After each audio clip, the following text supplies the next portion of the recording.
Have you ever wanted to order something from miniinthebox.com but weren't sure if you could trust the website or whether your product would arrive on time or how much the extra shipping and insurance costs will be for something that you wanted to arrive to your house? Then this video is exactly for you, so stay tuned. Also stay tuned if you're in the market for a new budget mechanical gaming keyboard for your setup, because that is what I have in this package right here, and I'll be unboxing it and reviewing that. It's the Royal Kludge RK61 mechanical keyboard.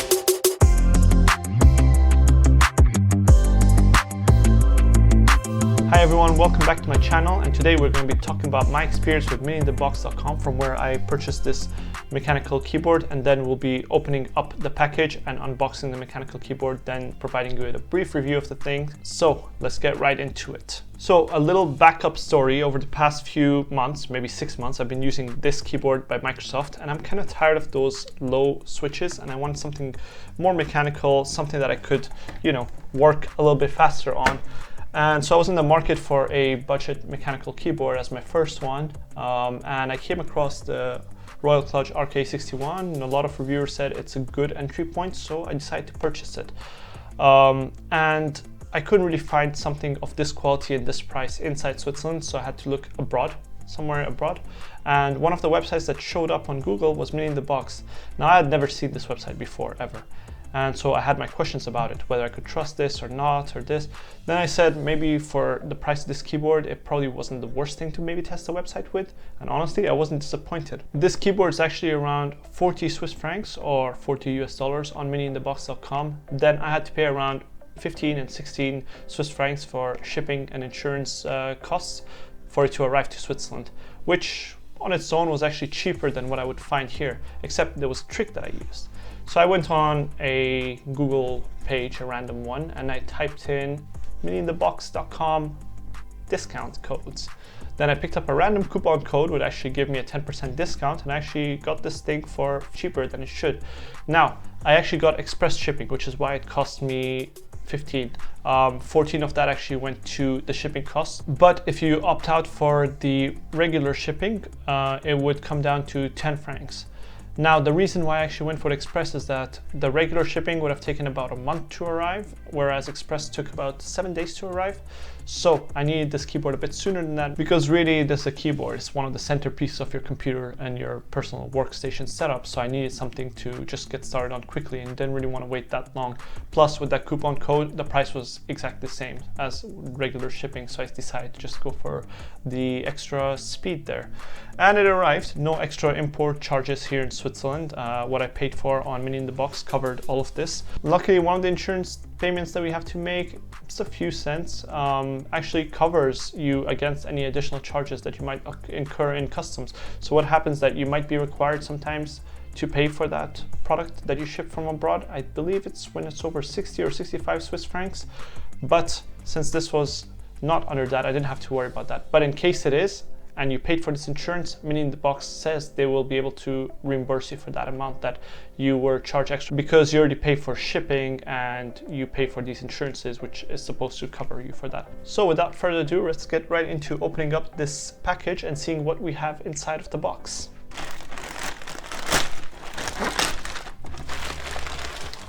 All right, so there we go. This is the package that it comes in. Orange black cardboard box, which looks better than what I saw online. Actually, online all of the ones were in sort of the brown default packaging, which looked very cheap. They've actually put some effort into making this look a bit nicer. Anyway, let's go ahead and open it and see what's inside. All right, so here we go. Let's open up the box. So inside we have the keyboard inside a very nice plastic wrap. And then here we have an instruction manual. And then in here we have a USB to USB-C. Wow, I thought it was a micro USB, but that's actually great. USB Type-C cable to connect this to the computer. Obviously, this is a wired and a wireless keyboard, so you can use both. And then we have this to switch the keys with. So that's everything in the box. We'll put this to the side for now. Let's go ahead and unbox the keyboard itself. All right, this is actually exactly what I wanted. I'm so glad I got the USB-C cable because everything I have in my setup is USB-C now. And this is pretty cool to go. It looks very minimalist, very nice, very good. I like this. Okay, so let's talk about something special about this keyboard. One of the reasons that I actually purchased it is because you can actually connect up to 3 devices on it, whether it's Windows, Mac, Android, iOS, whatever it is. You can actually connect up to 3 and it can remember it, and then you can switch between them very easily. First, what we'll do instead though is to connect it wiredly to the computer that I have here, and then we see how that works. So let's go ahead and open this. So we have a nice way to keep this cable in place with this thing. And then inside, it's pretty long, this cable actually. It's somewhere between 1.5 meters and 2, which is the longest Type-C cable that I've ever gotten, which is pretty good because that means I can connect this from a very long distance if I want to go wired, which is ideal for gaming on this thing according to some of the other reviews that I've looked into.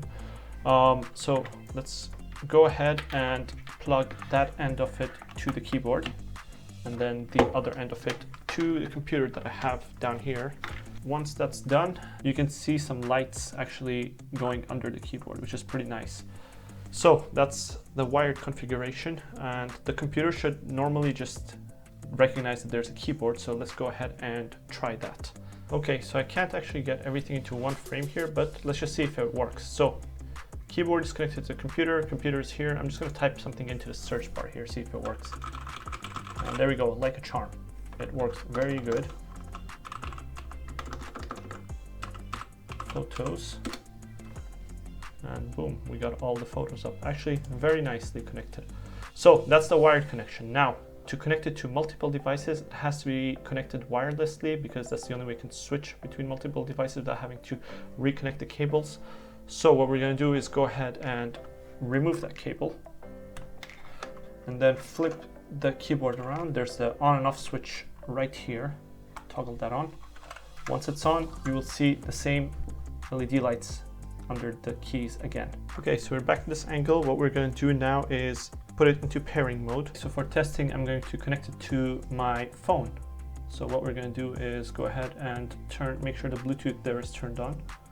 So that's on. The device isn't paired on it just yet. To connect it to the phone, you'll have to hold down the function button and the Q button for a few seconds, just enough for it to show up as a pairing device right there. So here you'd see that it's arrived, RK keyboard 5.1. Go connect that, and then sure, go ahead. Now it's paired. So what we're gonna do is go into Google Keep text right here. So what we're gonna do is call it Hello World.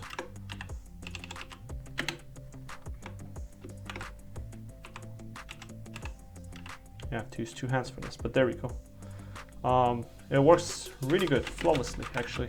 Much better than any other Bluetooth keyboard I've ever worked on an Android device with.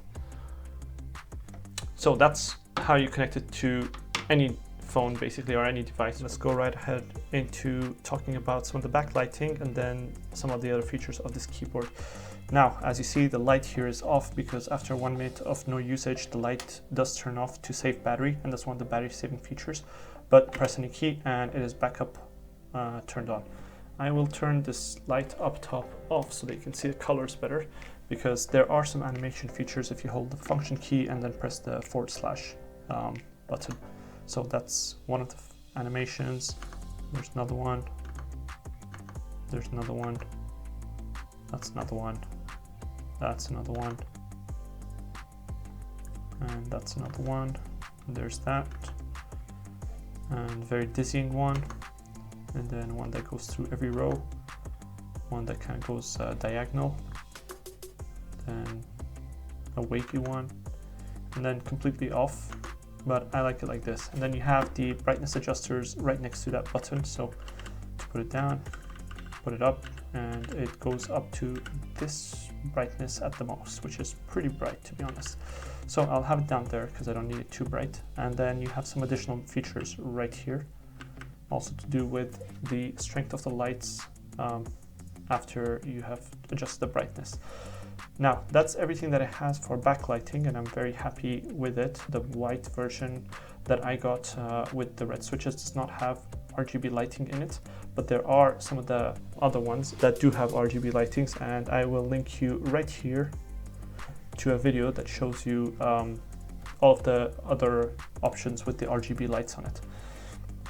Now, before we get to the end of this, I will also need to talk to you about these rubber feet at the bottom on the corners. They are really good. I am very impressed by it. This keyboard does not move on your table as easily. I mean, it really takes some force to try to push it out, so it can stay in one place and keep your setup clean as you like it. One more thing, we have this guy here that's actually there to replace or switch out any keys that you might not want or want to change up or anything. So simply put that in there, extract the key, and there you go. So the key itself here is a plastic, but it is very sturdy, so I'm very happy with the build. I do not have any complaints about it, but that's it. Like, it's that easy to pull it out and switch them off if you want a accent on your keyboard or you want to customize it a bit more.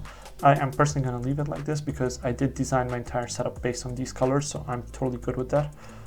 So just go ahead and remove that and then show you what's there. So I got the red switches on this keyboard, but there are brown and blue switches available in case you'd want those.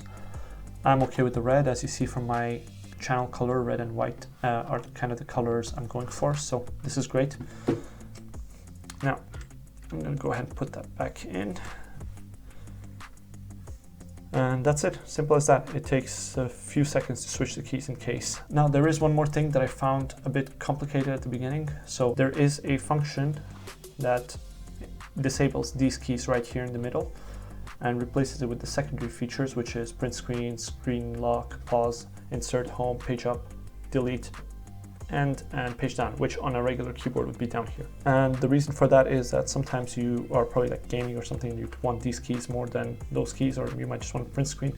Now, to just use those keys actually on default options, you just have to hold down the FN or the function key and just type them in, and then they'll use secondary features for this for these keys. But if you hold down the function key and the control key, it will switch to those secondary options, and you cannot use the keys for the letters or the comma button anymore, in which case to type in the letter you'll have to hold the function key and then type in the letters.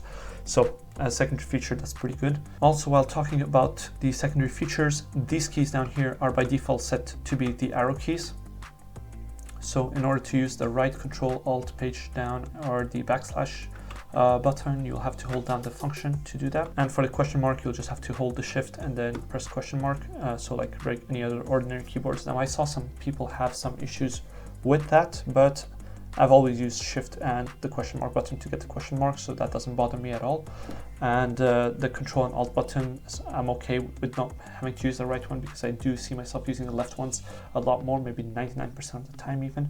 So that doesn't bother me at all, and I would much rather have the arrow keys here like any laptop, for example. So that's a plus point from my side to it.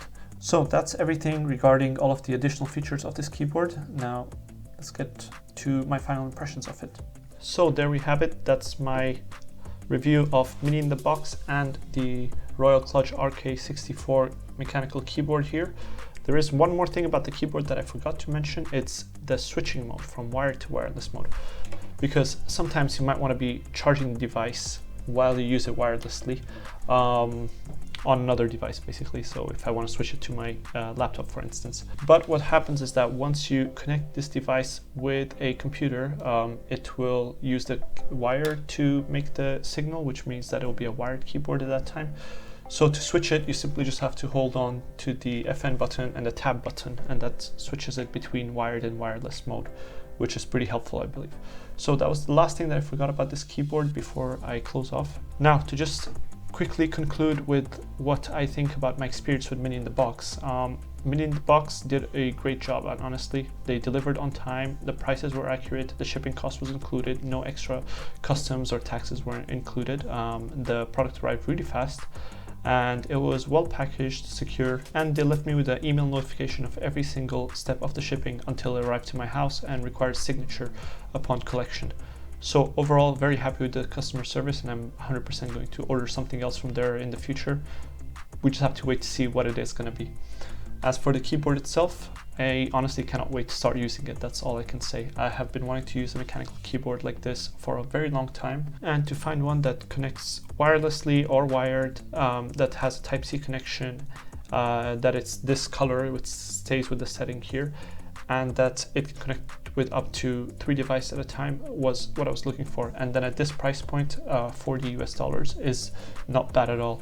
I will honestly recommend it to anybody who wants to find a good, responsive gaming or mechanical keyboard for their setup at home. So do not hesitate to order this. I will leave links to it in Amazon, so if you find it there, lucky you, because I couldn't find one that ships to Switzerland, so I went for an alternative, and I'm very happy with my purchase.